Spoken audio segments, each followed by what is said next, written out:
ভেদাইলতা আৰু মাছৰ চব্জি কেতিয়া খাইছিলোঁ মোৰ মনতে নাই তো মোৰ আজি লাঞ্চত মই ভেদাইলতা আৰু মাছেই বনালোঁ কাৰণ লগৰ এগৰাকী আহিছিলে তেওঁ মোলৈ ভেদাইলতা লৈ আহিছিলে তো প্ৰথমতে মই সৰু মাছখিনি মেৰিনেট কৰি ৰাখি দিছিলোঁ তাৰপিছত এখন পেন গৰম কৰি তাত অইল দি মই মাছখিনি এনেদৰে ফ্ৰাই কৰি ল'লোঁ অলপ কাৰণ ফ্ৰাই কৰি ল'লে মাছকেইটা ভাল লাগে খাই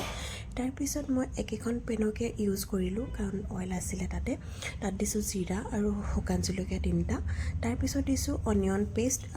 মই এনেদৰে অনিয়নখিনি পেষ্ট বনাই লৈছোঁ তাৰপিছত দি লৈছোঁ বিলাহী 2টা এনেকৈ ডাঙৰ বিলাহী 2টা পেষ্ট বনাই লৈছোঁ তাৰপিছত দিছোঁ ভেদাইলতাৰ পেষ্টখিনি দিলোঁ অলপ সময় ভাজি ল'লোঁ ভাজি লোৱাৰ পিছত তাত দিছোঁ হালধি গুড়ি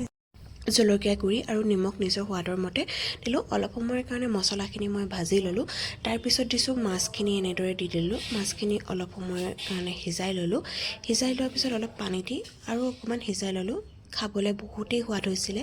আপোনালোকো এদিন বনাই খাব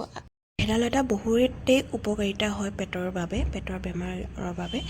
তো আজিলৈ আহোঁ ভিডিঅ'টি আশা কৰোঁ ভিডিঅ'টি চাই ভাল পালে যদি ভাল পালে লাইক শ্বেয়াৰ কমেণ্ট কৰিবলৈ কিন্তু নাপাহৰিব যদি আপুনি নতুনকৈ আহিছে মোৰ চেনেললৈ ছাবস্ক্ৰাইব কৰি দিব থেংক ইউ